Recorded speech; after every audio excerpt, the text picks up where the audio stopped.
Olá, sejam bem-vindos e bem-vindas a mais um podcast do Grupo Bittencourt.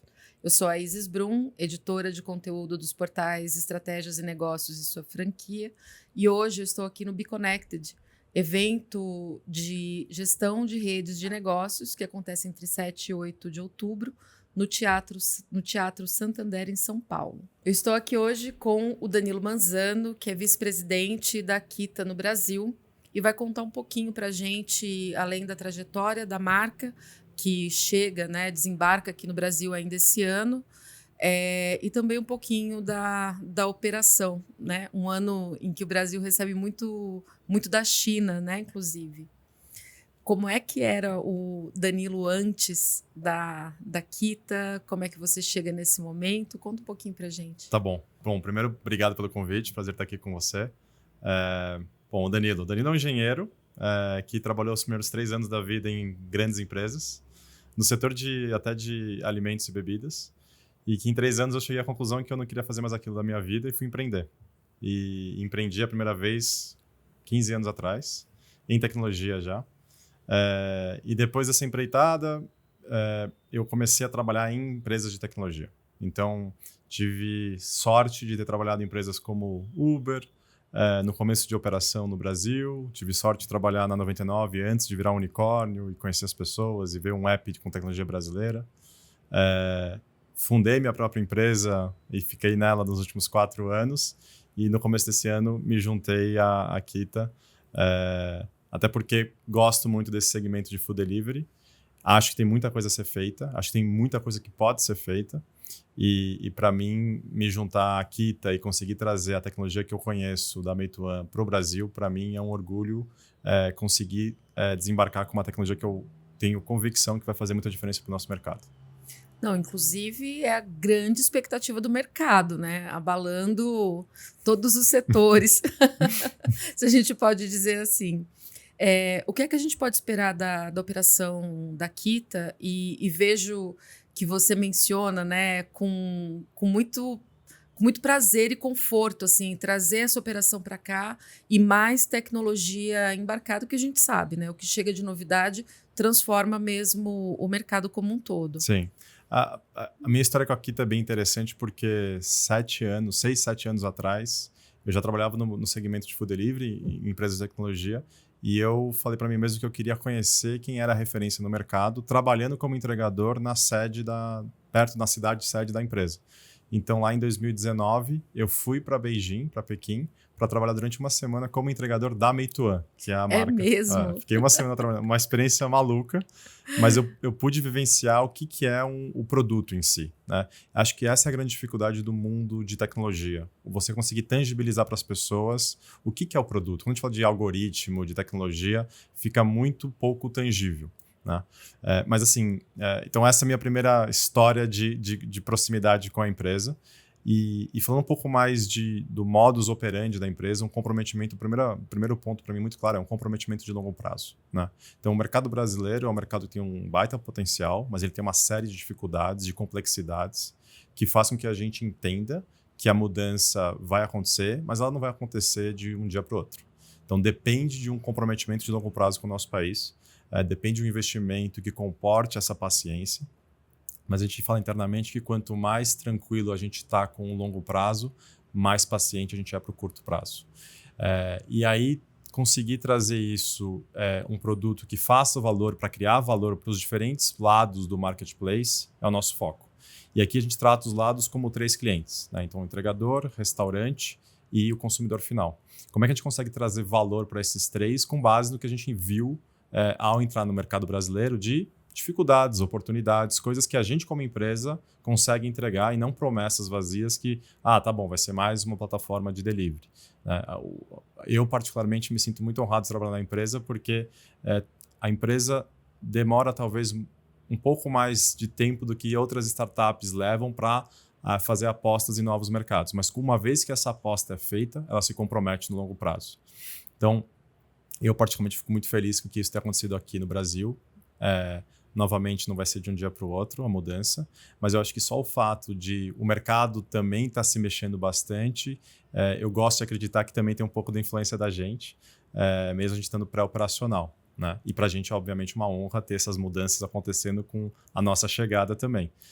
Mas é muito sobre trazer uma tecnologia de fora que já é provada, mas respeitando as particularidades do nosso mercado e aí sim tendo também liderança brasileira influenciando nessas tomadas de decisão. Como é que foi ser entregador da Kita? E eu queria entender o que é que você percebeu de diferente, que você teve aquele insight e falou, funciona para esse lado aqui, funciona para quem pediu e a empresa deve ser bacana por intermediar isso de uma forma legal. Primeira coisa que... E isso é uma experiência de 6 anos atrás, né? Então, imagina o quanto o produto já não evoluiu de 6 anos para cá. Mas, primeira coisa é o quanto pouco eu me deslocava para fazer retirada de pedido e entrega para os consumidores. Então, uma densidade e um controle maior para que eu me deslocasse menos. E isso, para mim, fazendo o número de entregas que eu fazia, quanto mais entrega eu fizesse, mais ganhos eu ia ter fazendo essas entregas. Acho que esse primeiro fator é o que mais chama atenção, é a quantidade de entregas que eu fiz. Então, teve um único dia que eu fiz 32 entregas, me dedicando 6 horas, 6, 7 horas, o que é muito pouco usual e eu nunca vi referências assim no mercado brasileiro. E o que está por trás disso é a tecnologia que permite não só ter rotas otimizadas ao longo dos pedidos que iam caindo para mim como entregador, mas principalmente influenciar consumidores que abrissem o aplicativo e, dado que já tinha uma rota pré-definida da minha para um consumidor, também serem impactados com oferta de restaurantes que estavam próximos da minha rota. Isso para mim mesmo garantia muito pedido. Então, acho que esse para mim é o principal fator. O segundo fator é a interface para o entregador. Normalmente, plataformas não dedicam tanto de tecnologia para a interface com o entregador. Tem uma tecnologia que a gente tem aí sim, nos dias atuais, em Beijing, em que os entregadores conseguem fazer entrega sem ficar olhando para o próprio celular. A gente tem um capacete inteligente, que tudo acontece com um sistema de áudio no capacete, e permite com que ele não tenha que se distrair olhando para o celular para saber onde ele tem que se deslocar, além do fato do capacete garantir que tem um time de segurança monitorando se tiver qualquer tipo de acidente e conseguir intervir em benefício do entregador. Então, assim, é uma maneira de pensar muito voltada ao cliente. O cliente como primeiro tomador, quase como se fosse a esfera de tomada de decisão, como vamos impactar o usuário, o restaurante, o entregador. E aí depois a gente fala da empresa. E isso é muito, muito vivido no dia a dia. E acho que a consistência do que eu vi lá atrás e que eu vejo hoje é impecável. Essa tecnologia já vem para cá na forma como o aplicativo vai operar. Sim, a gente hoje está num processo de trazer também essa tecnologia para cá. Então, o aplicativo, apesar de ter 2 nomes, Kita e Meituan, a tecnologia é compartilhada, né? Então, é o mesmo sistema que a gente chama de despacho. Mas também os hardwares, que são essas soluções, a gente também está avaliando trazer isso para o Brasil. Tem, obviamente, uma questão de importação, de certificação, mas tem um time dedicado fazendo com que esse desembaraço aconteça para a gente oferecer esse tipo de tecnologia no mercado brasileiro. E vocês começam forte aqui em São Paulo, com uma determinada área de expansão? Como funciona a operação? A gente opera cidade a cidade, então, e aí tem várias características interessantes. A nossa sede hoje no Brasil é na cidade de São Paulo, né? A gente já superou mais de 1.200 funcionários aqui no Brasil. Eu até dividi no evento agora que é o pré-operacional com maior gente que eu já participei na minha carreira de startup. Incrível. Mas acho que é um comprometimento, né, vivido no dia a dia. E a gente faz expansão cidade a cidade. Então, a gente tem times dedicados para as cidades. E a ideia é ter um time que, no primeiro momento, começa a fazer o relacionamento com os clientes restaurantes, né, os restaurantes parceiros, para entender e explicar o que é a plataforma, como funciona, as ferramentas, o porquê que pode ser interessante para aquele restaurante ou aquela marca. Esse é o time que começa desbravando, vamos chamar assim, as cidades. E tem um outro time que foca na questão logística. Como é que a gente consegue também atrair os entregadores para ver, tem uma alternativa para você, olha os ganhos como vão ser, o que você pode ter de benefícios comparado ao que você tem hoje no mercado. E aí começa-se esse trabalho para até atingir um nível mínimo de oferta de restaurantes com oferta e capacidade de entregadores para garantir uma boa experiência para o usuário final. Então, é uma expansão cidade a cidade. E a gente começa esse ano com uma cidade piloto menor, para a gente garantir que o produto está funcionando bem e tudo dando certo, e em seguida vindo para São Paulo. Não começa aqui, então? A gente faz uma cidade menor, piloto, para testar. Para testar e ver se está tudo alinhado com o que a gente desenhou de expectativas. Né? É uma questão de validação de de produto, apesar que para a cidade a gente quer oferecer todos os valores e todos os lados, já percebendo o nosso valor desde o começo do dia 1. Mas como sendo uma cidade menor, a gente tem maior capacidade de reação. A empresa reage muito rápido. Então, uma cidade menor, a gente também garante que essa reação, caso necessite, a gente já está disponível. Tá? Tem essa questão, né, que, como você diz, da logística, que diferencia muito. Para o consumidor, né, para a pessoa que vai pedir, o que você acha que é atrativo no aplicativo? E aí eu faço uma pergunta até para instigar a audiência a conhecer, embora eu acho que esteja todo mundo muito curioso para saber como vai funcionar, porque a gente adora uma coisa nova. Sim, né? sim. Novidade é boa e por isso a importância de apresentar ela na expectativa que se é gerada. Para o consumidor final, a gente também constrói nossas soluções entendendo quais são as dores atuais do mercado. Né? Então, no final, a gente vem com uma oferta nova. Não faz sentido oferecer alguma coisa que é a mesma coisa que já tem até então. Obviamente que a percepção dessas diferenças vai de caso a caso.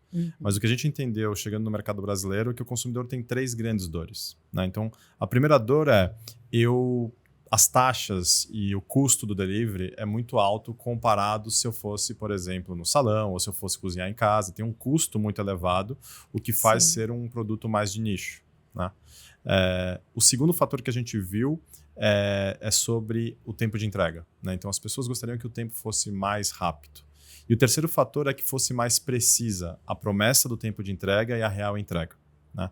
Quando a gente entende essas 3 coisas, a gente vê uma coisa por trás que é bem interessante. Mercados que têm essas dores como características são mercados mais de indulgência no food delivery. O que eu quero dizer? São majoritariamente comidas que são mais indulgentes consumidas do que de alimentação do dia a dia. Né? Seja porque você tem maior flexibilidade para ter um tempo de espera maior, porque provavelmente é uma sexta-noite, um sábado, um domingo. Seja porque você vai pedir para aquela comida diferente para a família toda, né? Que não é o usual do dia a dia. Seja porque, por ser um momento de família, tá ok a gente pagar um pouco mais por uma coisa que a gente não faria também no dia a dia. E a gente vê que os mercados que mais crescem, eles são mercados que começam efetivamente a migrar para um modelo mais de alimentação.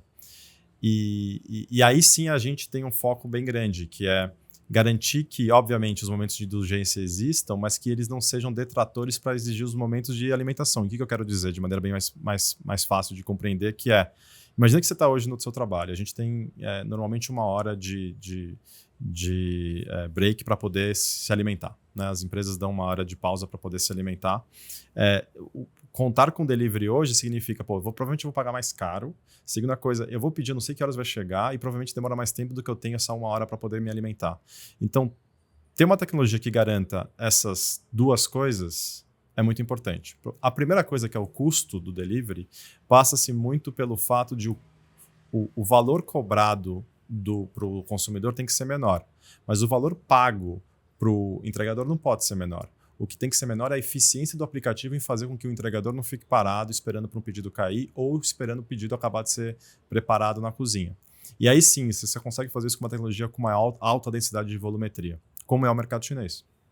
Então a gente entende que trazendo isso para o Brasil, a gente já fez expansões globais com mercados que têm menos densidade demográfica, como é o caso do Oriente Médio, e o produto se comporta da mesma maneira que se comporta no mercado chinês. Então a gente acredita, existe obviamente uma série de testes que a gente faz, e a expectativa interna de que isso seja verdade no mercado brasileiro. E aí isso desbloqueia ocasiões de consumo que até então não existiam. Sem dúvida alguma, principalmente essa da 1 hora de almoço. Do almoço. A minha última pergunta para você é, não tem data ainda, né, para a operação entrar em vigor, digamos assim, mas dentro do planejamento de vocês, existe uma expectativa de em quanto tempo vocês conseguem alcançar todo o país? 2 anos. Então a gente entende que a gente vai, não temos uma data cravada, mas a gente vai lançar a operação esse ano. A ideia é que o primeiro semestre do ano que vem seja focado nas regiões metropolitanas, todas acima de 1 milhão de habitantes. A gente está falando de 16 no país. E o segundo semestre seja focado nas cidades menores do interior, cidades que a gente consiga cobrir. O ideal é, nesses 2 anos, cobrir 80% da população urbana brasileira com o nosso serviço. Que é bem característico do modelo chinês, né, de expansão. É eficiente, rápido, aprendeu, é só replicar. E até um dos motivos da gente ter nossa sede aqui em São Paulo. Obviamente, por uma questão de recurso humano, é muito bom estar em São Paulo, né? Tem uma série de talentos que moram aqui, tem maior disponibilidade. Mas o segundo fator é que é o mercado mais pulsante e mais competitivo do ponto de vista de food delivery. Então, estar nesse ambiente faz com que a gente mesmo teste as soluções, teste as experiências, entenda como o nosso produto pode se posicionar para garantir uma captura diferenciada para o nosso serviço. E aí, uma vez isso se comprovando uma certeza, facilita em muito a nossa confiança para a expansão mais acelerada para as próximas cidades. Menti para você, era a penúltima pergunta. Então, fica à vontade. Você estava me dizendo antes que tem batido recordes de público, né? Que provavelmente aqui no BeConnected foi seu terceiro recorde. Como é para você essa experiência de falar para o público e essa ansiedade, né, em saber mais sobre uma empresa que tem causado tanta expectativa, né, para um público bastante qualificado? Sim. Eu sou introvertido, introspectivo, dá para perceber. E para mim, tendo essa característica, eu só consigo falar de coisas que eu realmente acredito. Eu não consigo transparecer uma coisa que vai muito desconectado daquilo que eu acredito efetivamente. Então, eu sou um cara extremamente cauteloso nas decisões profissionais que eu tenho. E metade da minha carreira é como executivo, metade é como empreendedor. Então, naturalmente, o empreendedor é muito apaixonado por aquilo que faz. Eu acho que carrego essa característica para dentro do ambiente mais corporativo, se a gente for chamar assim, apesar que eu considero tudo startup. E para mim, eu consigo ter mais facilidade de comunicação falando aquilo que eu realmente acredito, né? E aí, obviamente, falar com um público que entende desse mercado e que tem ansiedade de saber mais sobre o que a gente faz, eu só me sentiria confortável se eu realmente soubesse aquilo que eu estou falando. E aí acho que eu fico um pouco mais tranquilo. Se me botar em situações que eu preciso defender alguma coisa que não é do meu conhecimento ou da minha crença, eu tenho muito mais dificuldade. E falar com um público seleto como é o público do evento hoje facilita muito o meu trabalho. Agradeço a entrevista, desejo muito sucesso e espero Obrigado. que a gente volte a falar mais vezes. Vamos sim. Pode ser, inclusive, num ambiente com menos pessoas. Tá lá combinado. Obrigada, Danilo. Obrigado vocês. Se você quer estar entre as lideranças que estão redesenhando o futuro do varejo, da indústria e do franchising, o BeConnected é o seu lugar.